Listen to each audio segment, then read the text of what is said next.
Hello everybody, my name is the SDA100 and today I'm doing another vlog covering E3, but it's a bit late. It takes a while, there's a lot to take in yesterday from the press conference. Xbox One or Microsoft press conference started yesterday, and I don't know how long this video is going to be. I mean, the last one was 15 minutes long. I've got more to talk about because there's a lot to cover.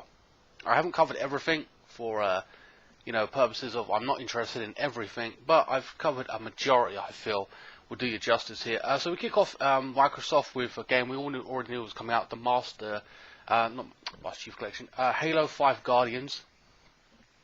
The story, at least from what I can tell, is they're trying to put into your head, at least you see from the adverts, is the Master Chief a traitor, or this new Spartan Locke, they call him. Is he a friend or foe? Now I see the gameplay. Thank God they did have gameplay. It looked the same old.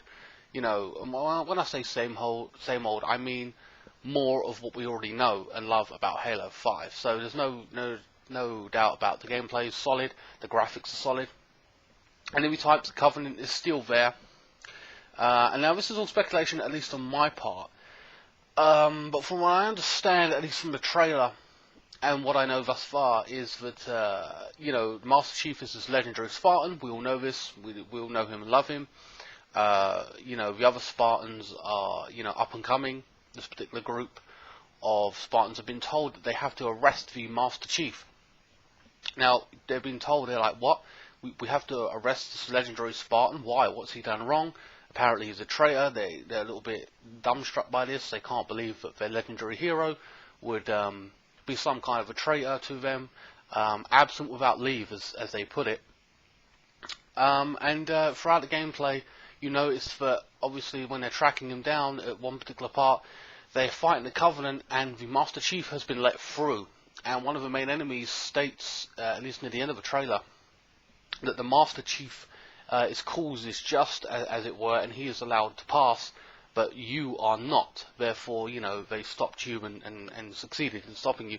So, at least from my point, I think what they're going to do with it, I think that my speculation is the Master Chief has to do something, only he can do it, and the Covenant understand it. They agree with him, and so he's going to go save the world. But of course, he's had to do this on the back end of not allowing his race or fellow Spartans to know about it. So they just believe he's now a traitor, and they're tracking him down. So I think you've got on one hand the Master Chief trying to save the world, and doing what he has to do, whatever is necessary. And again, the Covenant seem to agree with him. At least this is my theory. And Spartan Locke is just a guy doing his job, and now he believes that Master Chief is now a traitor, and he has to do his job, and he hates to do it. He don't want to do it, but he will do it. And I think so. Technically, he isn't a bad guy, but he's being portrayed that way. Obviously, because we all love the Master Chief.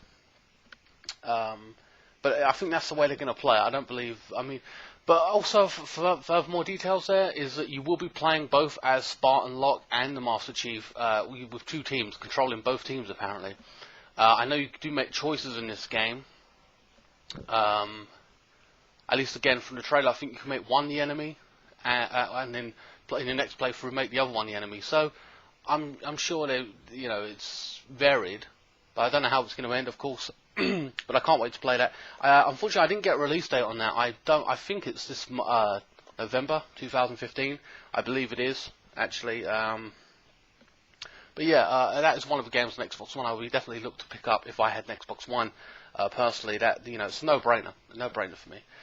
Next up, we have another game that I didn't really hear, didn't know it was going to be there. It's just, they announced it, which is always a good thing to have a few surprises.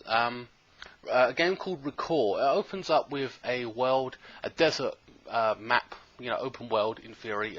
It looked really beautiful. It was cutscenes. I don't believe I saw any gameplay there. No, it was just all cutscenes actually. It's about a girl, a main protagonist is being a female, which is, again, it's a good thing. I like that. It's different. She's in this desert world. It's an alien world, obviously. It's got to be, because there's a robot dog there, and she gets attacked by these, I don't know what exactly they were, spiders or some kind of creature. I don't know, it looked like spiders to me or something or other. I didn't really look in too much detail. And anyway, so she gets taken, going to be killed, and the robot dog, attacks the spiders or whatever by detonating itself. And she's like, no, don't do it. The dog obviously does this, you know. And she goes over to investigate, and there's like a spear, a life orb. Now I didn't know what the orb was initially. It was like just a giant ball of light kind of thing. And she picks this up, and I suppose it's the life source of the dog. And she sees an old robot, a big fucking, robot, and she inserts the orb into the robot where it holds in place, and it comes to life, and the dog's soul, as it were, or the life force / personality of the dog is in the robot now. So she's now got a 6 foot, I don't know, or 10 foot robot now as a loyal kind of, robot, dog, whatever, companion. Which was pretty cool. And then they both take on they open this hatch or whatever, and they take on the much bigger monster.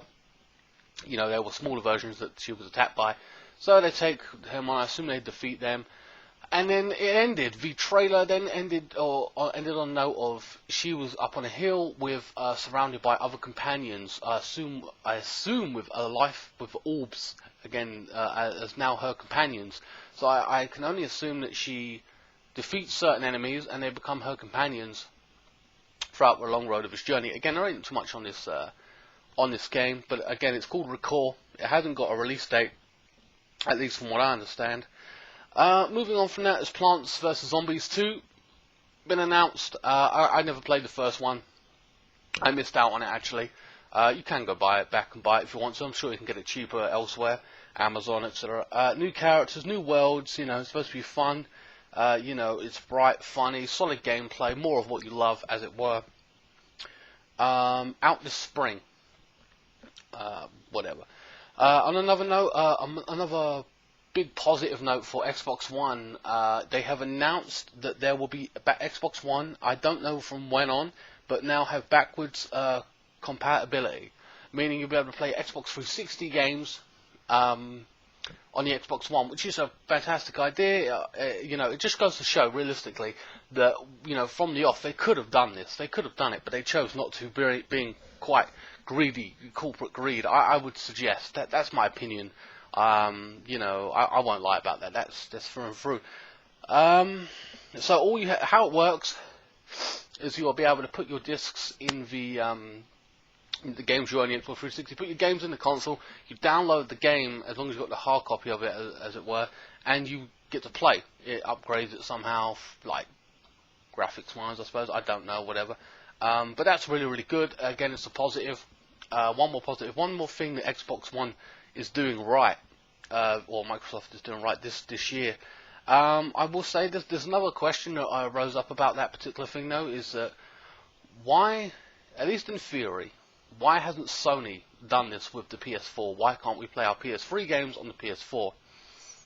It's an interesting question. Maybe they will. I mean, maybe that would have put them really over the edge if they would have done that from the off. One more nail in the coffin of Xbox. Again, I'm not here to talk about Sony too much because it's not their press conference, but at the same time, it would have been nice because I really cannot see myself, if my PS3 breaks, buying a brand new PS3, which is 150 or whatever, to play Hitman, Metal Gear Solid HD collection. I really can't see myself putting down that kind of money to go back and play those old games. But that's just me, I don't even touch my PS3 anymore after I got a PS4, you know what I mean? But anyway, so that's a positive note. Moving on, Forza 6 has been announced, Xbox exclusive. It looked great, but be warned, there was no gameplay. I did not see no gameplay. I just thought it was all, advertisement kind of thing. So, but then again, I don't doubt that the gameplay is going to be good, but at the same time, we didn't see it. 26 world locations, so I assume 26, tracks, ranging from Chicago, New York, and God knows where. 1080p, 60 frames per second. They seem to think that was a selling point. I thought that was just, maybe it's just me. Maybe I just thought that should be a given. But whatever. 45 cars. You'll be able to race people up to 24 multiplayer races. So I assume 24 people in a race, I assume. This comes out, it's September 15th. They just said September 15th. I assume it's 2015. I don't know. I'm not too sure. They just said September 15th. But I will say, again, maybe I said this on my previous videos as well, the last one had microtransactions, so be warned about that. If you pre-order, you get some kind of bonus with it. I don't know what that bonus is. But again, that is an Xbox One exclusive. Moving on, Dark Souls 3. You know, and it was funny because they didn't actually say it from the off. They showed you a dark and dank and horrible place. It looked like a fucking shithole. It looked horrible. You know, you wouldn't want to live there. It looked depressing and, you know, really eerie, and it looked like a cursed place, to be honest with you. And you know, in one of the scenes, there was like a giant, I don't know, 100-foot fucking statue or something with a crown on it, carrying a big fuck off sword. You know, that looked pretty fucking gnarly. It looked great. Obviously, Dark Souls 3, they always have you always expect a certain type of quality and graphical, you know, element there. It comes out early 2016, so I can only assume that's between January and January, March, I assume. I don't know, but early 2016, which is a good thing. So it won't mean you have to wait 8 months for the fucker to come out. That's obviously going to be on PS4 as well, I assume. That's not. I don't believe that's an Xbox exclusive. Another game to come out, The Division. Now again, we've had lots of and an Xbox One exclusive here, but had lots of delays, you know, and from what I can tell, there's a power struggle in the city of New York City. It is based in. There's an infection. You are a team, etc. Trying to, you know, sort out, you know, trying to save the city, as it were, or as they put it. You play as part of the team, and you get loot, which is an interesting element of a shooter game. Like you're part of the team. You get loot in the game from killing enemies or completing the objective. You come across other multiplayer or other players playing the game, and you can maybe choose to kill them, go to the extraction point to protect and save the loot. But again, that is a really good concept. There's a beta out somewhere in this year, I believe, but it does not. I think it comes out next year. I didn't see a release date for that. Sometime next year. So I just, you know, it's not a current thing. You know what I mean? Next up is Rainbow Six Siege. Again, a game that got delayed. You play a part of the team. It's a tactical-based game. If you you can enter from the roof, crashing in the windows, throwing smoke bombs through smoke grenades. Sorry, through the windows. You know, disarming the enemy, terrorists, whatever you want to call them. This comes out a better release. This has got a release date, October 13th, 2015. A game I really am looking forward to play. I played the last ones, which you can play co-op with your friend. Split screen, I believe it was. Also, you can. There's multiplayer obviously as well, but I'm interested more for story. But because multiplayer gets boring pretty fast. Also here, you can smash through doors. Use C4, obviously, standard shotguns and assault rifles. There's going to be an abundance of weapons there, no doubt. But one thing particularly, I don't know if it's on PS4, but specifically Xbox One, they said that they will be giving you Rainbow Six Vegas, I believe, for free. I don't know how that's going to work. Maybe that's just a download or something or other. I don't know. But it'd be nice to go back, play that, and then play the new one, as it were. Next up is a timed exclusive for Tomb Raider for Xbox. Timed exclusive Tomb Raider. Now it seems to me now they can do whatever they want in their stories. We know, in anything they can move it forward 2 years, 5 years, take it back to the original era. When they were younger, these characters. It seems to me that Lara Croft is somewhat stronger, a bit stronger, which it makes sense in a lot of ways. But in other ways, these days, in particular, the way of character development. From what we saw in the first one. So in the first one, she was young, naive, did her job, as it were, but got hurt, got her ass kicked, and, became slowly but surely stronger throughout the game, which is great. Now, we see this more and more in films. Well, obviously, films is where it reminiscence, but anime as well, where character development matters. In games, but the more and more they get like Hollywood movies, you want to see the character development. Now with Tomb Raider in the first one we did see that. In this one I don't know how strong or whatever she is, but I was kind of hoping, at least in any game, and this to be honest with you, like Uncharted or whatever, we want to see our heroes struggle. You know, in Batman, we want to, like in the movie where he took on Bane, he got his ass kicked. We enjoyed this aspect. It was something different. We want to see our heroes challenged. And we don't want to see, you know, traditionally, oh, we did it because we did it, we were just that good, we are the hero. We want to see people struggle in the game, etc. Environments were beautiful, backdrop again, stunning. You know, the controls look simplified, unlike the original Tomb Raiders, which I didn't like. Hard games, just stiff joypad, like stiff controls, horrible. I did not like it for one bit. But the last one was great. This one looks to have continued the same. I believe this comes out again for Xbox exclusive, as it were, time exclusive. This comes out in November at some point. I can't remember the exact date. I did say it in a previous video. I cannot remember it off the top of my head. But again, I still won't be able to play it because I haven't got an Xbox One. So, you know, whatever. But it's still one of those games coming out, which is nice this year. Two more games to mention. Gears of War Ultimate Edition. Now, we knew there was going to be, or, you know, praying to God that there was going to be some kind of, you know, Gears of War bundle coming out, and there is. They haven't said too much on it, but there's not much to say. Gears of War Ultimate Edition, they're calling it, with new content, 60 frames per second, they've upgraded it obviously, and including multiplayer, which sometimes they don't choose not to include because it's an old game. This is 1080p as well, 6 frames per second, comes out August 25th, which is great. You'll be able to play, you know, I think there was 3 of those games on the Xbox 360. So this is great news. It's another game, if I had an Xbox One, I would definitely be picking up. You know, no questions asked. And finally,